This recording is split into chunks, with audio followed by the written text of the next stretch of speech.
Hey YouTubers, what's up? It's Post-VSG here coming to you with my week 7 update. And I want to give a full disclaimer before we get started that I am going to try and incorporate some slang from down under. I was one of the winners of Little Aussie Mel's giveaway, and she sent me some fabulous stuff. She sent these Bounce energy balls. 4 different flavors: coconut and macadamia, protein bliss, peanut protein blast, and almond protein hit. And they're kind of chewy protein bits with lots of protein, all natural, 0 trans fat, gluten-free, no preservatives, high fiber, good stuff. I had one. She sent 4, and I kind of, low sugar too. I kind of forgot that she sent them because I don't usually eat a lot of the packaged food stuff. But these are delicious and they're natural, and I wish we had them here because the flavor that I tried was, she sent me mint chocolate chip in addition to those, or mint chocolate, I don't remember. But it was delicious. Mint chip is my very favorite, like, sweet combination. I don't know if you guys remember, there was that 50 questions tag, and I think that's what I said was mint chip. So yeah, as soon as I opened it, I was like, I'm gonna eat that. And so I had tried it, and it was really good. But she also sent me a couple books. She sent me this Amazing Facts About Australia book, which is super cool and has a lot of amazing facts in it. And she sent me this Australian slang book, and this book is hilarious because it has so many different, like, words that I just want to start saying in my regular life. For example,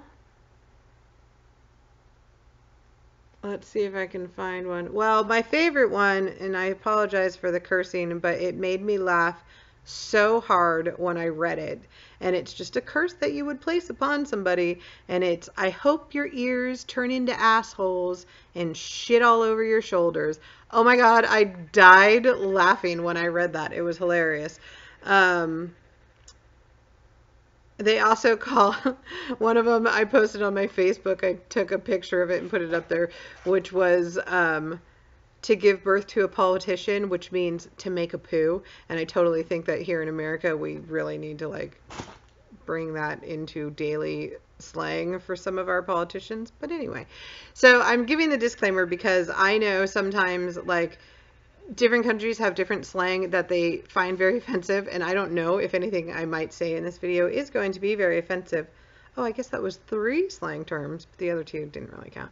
So I don't want to be, you know, an awker, an uncouth person. And I just want to throw it out there. If I do say anything that's super offensive, I'm sorry. I didn't know it was super offensive. All right, so let's get into it, shall we? Let's do the numbers. I had vertical sleeve gastrectomy on May 19th, 2014 with Dr. Aaron Baggs at Kaiser, Northern California in Richmond. And my highest weight was 267.7 pounds. That was on February 27th. My weight the day of surgery was 236.7 pounds. My weight last week was 212.7 pounds. And my weight yesterday for week 7 was 208.3 pounds. That is a 4.4 loss from last week, which is crazy. It's a 28.4 loss since surgery, and it's a 59.4 loss since March 1st when I started doing the pre-op nutrition. That's crazy, you guys. I don't know how I lost 4 pounds last week, 4.4. I mean, I could tell you what I did do was I tried to drink as much water as possible. and really focused on getting in my water, because I have been flip-flopping with this blood pressure pill that's really a water pill. And so the days that I didn't take it because my blood pressure was fine, I would retain. And the days that didn't take it, I would retain. And then also last week was PMS week, so that could have had something to do with it, why I may have lost extra week. But I mean, crazy. So that happened, and I'm really excited. I also tried to cut out the snacking. I didn't have any. I bought cheese because I like to have it at lunch, but I left it at work, so it wasn't here for me to grab and snack on. And I just really tried to not snack. I also had a few meals where I reverted back to a prior stage, because the week before or around then I seem to be having a lot more restriction, which is funny because I've had a couple people tell me that happens to them around the time of their cycle and or when it's very warm, and both those things were happening. But what was happening was I was technicolor yawning, which is 5 slang words and means throwing up. A couple times I threw up, so I just decided for one meal for a couple days I had like soup for lunch, but I put some stuff in it, and then I had like cream of wheat for breakfast. And because for my plan, once you progress past a stage, you're not supposed to go back to it. So like, I'm really different than a lot of people. I'm still no protein shakes, haven't had any from the beginning, and I'm not supposed to go back to having yogurt as a meal or cream of wheat as a meal or pudding or any of those things that were in my previous stages, really. I'm just like soup, not really. I'm supposed to, you know, progress and then not go back unless I'm having problems with my sleep. And I felt like I was having some problems because I did throw up a few times. So in addition to doing that, I downloaded another app that somebody was talking about, and I have an Android, so they might be called something different, I'm not sure, but it's called Eat Slower, and you can put in like the time between bites, and it'll notify you every time you're supposed to take a bite. So I downloaded that, and I've used that a couple of times as well, because I have always been a very fast eater, and maybe that was why I was throwing up. I noticed I only was throwing up at dinner time, which is when I would be eating in front of my TV, which I'm not supposed to do, but I don't really have, I mean, I have my table, I guess, but so that happened in the water, and then I was still walking. So now I'm in 3 challenges. I'm in the MyFitnessPal challenge, which is we're supposed to log every day for 30 days, and I'm doing fine on that. I'm in the walk 400, well, it's 360 and 30, but I'm doing 480 minutes in 30 days, and I'm doing okay on that. Well, it's not walk, it's get cardio. I haven't walked as many times as I would have liked to, but I still already have 161 minutes. And we only started on, I think, July 1st, so I have plenty of time to get my 480, no problem. And I just started a new challenge today where it's going to be, it's a group of people, and whoever loses the highest percentage in 30 days is going to win something. So I'm pretty excited about those. That one I just think is going to keep me more accountable, that last one. So that happened. And then personally, I'm having a very short week because I am leaving to go see a band that I love in Colorado this weekend, and that should be very, very fun. Some of you may have noticed I have become a bushfire blonde. 6. Yeah, I went back to the red. I hadn't dyed my hair in a really long time, and I had been afraid to dye it because everybody says your hair is falling out or whatever.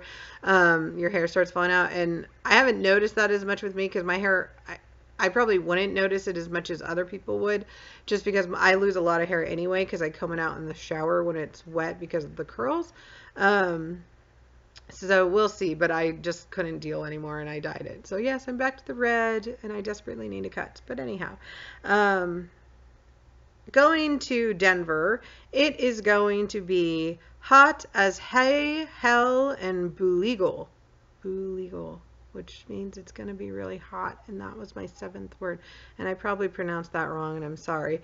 It's going to be really hot there. So I decided that I needed to go buy some clothes to take with me. Now, some of you may recall I had tried to go buy clothes before and kind of freaked out. So I went in this time, I was a little bit better prepared, and tried on a bunch of clothes.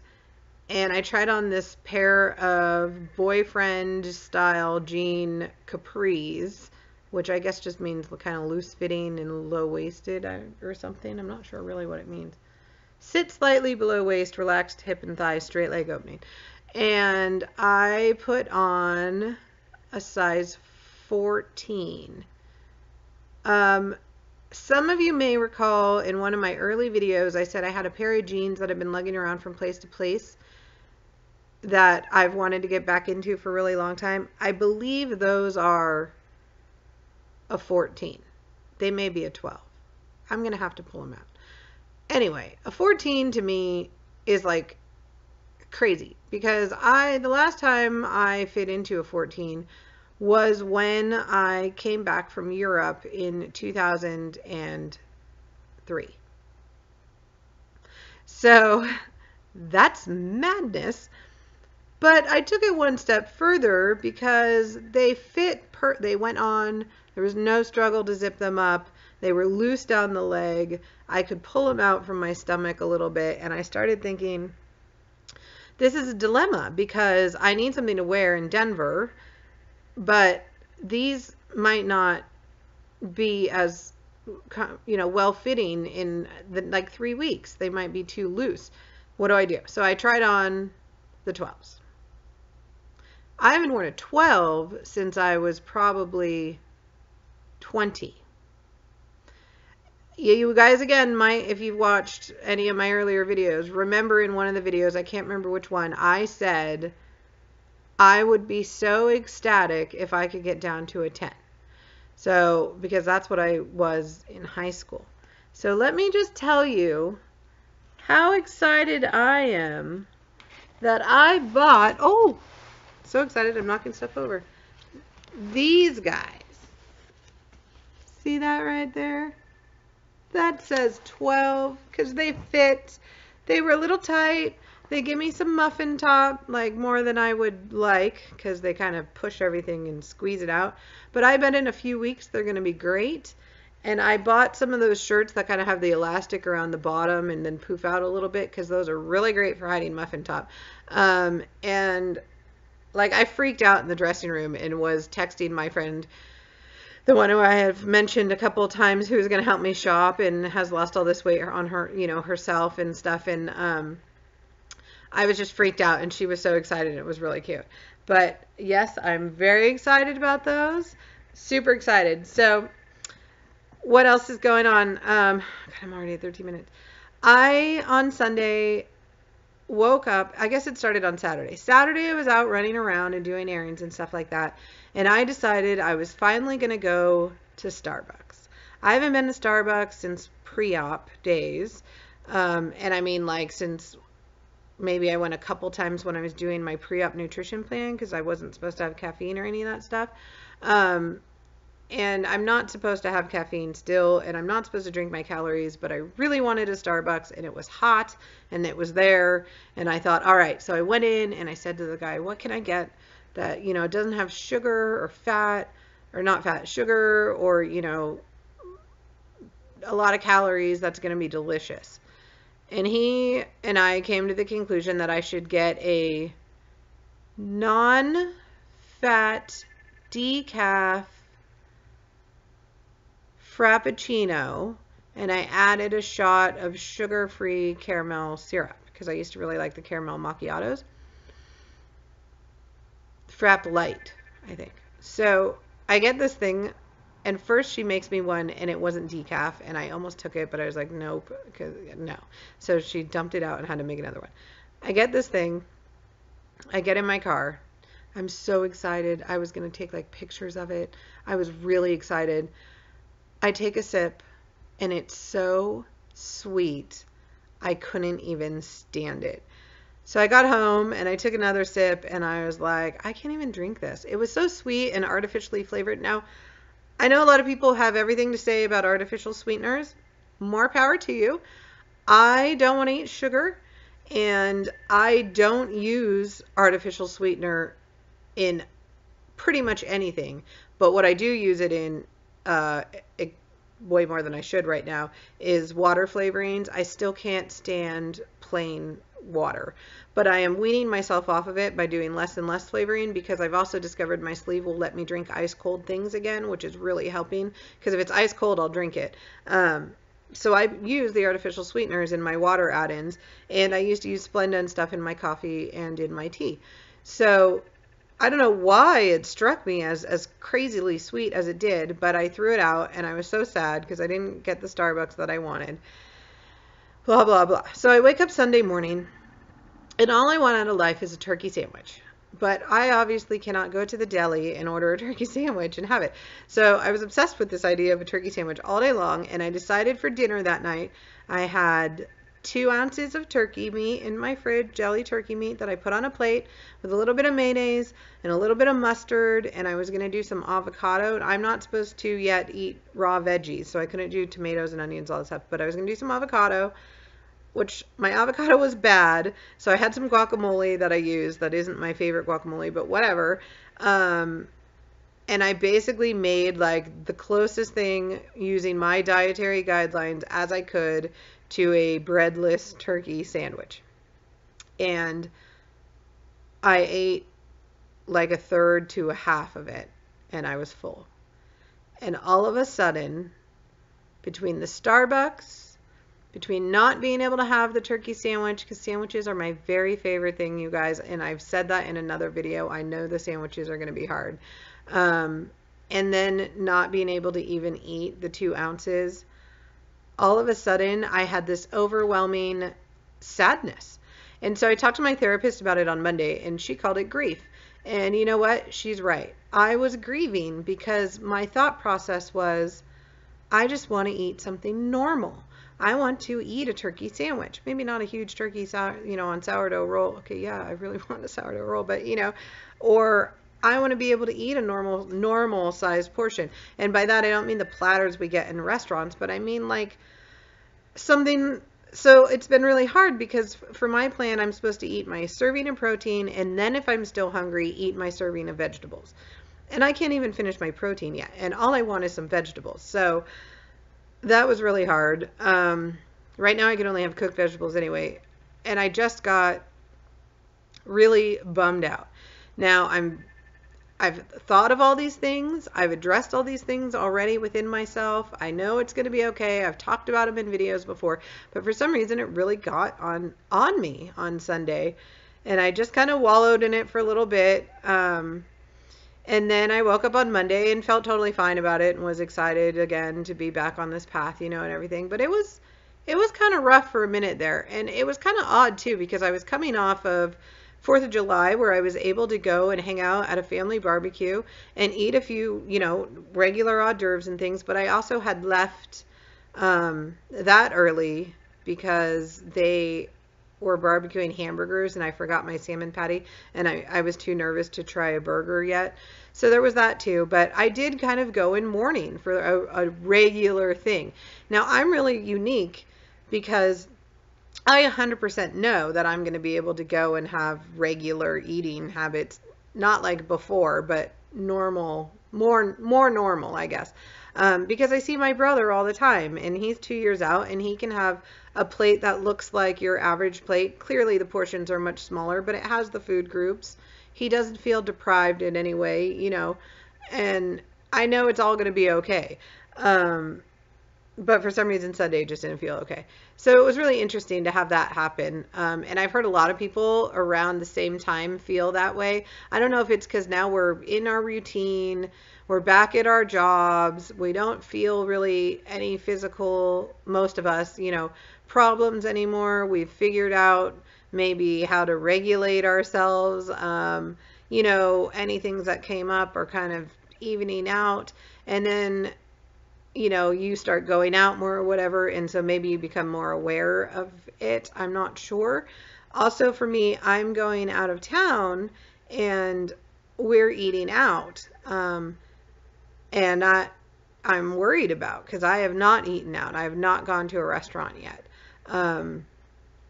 And now the person I'm going to be staying with and everything knows about the surgery. And so she's totally cool with it. And we've talked about it. And like the 2 places she really wants to go, I've already looked at the menus and stuff, and she's willing to split stuff. But the other weird thing about going to Denver for this concert and everything is whenever I go see this band, I really get on the piss, which means I get hammered. I mean, hammer. It just is with this band. What happens? Everybody goes. They sing about drinking and smoking cigarettes and girls, and you know, it just happens. They're this alt country punk band, and they're fabulous. And I'm not going to be able to drink anything. And I've never seen this band sober, and I've seen them a lot.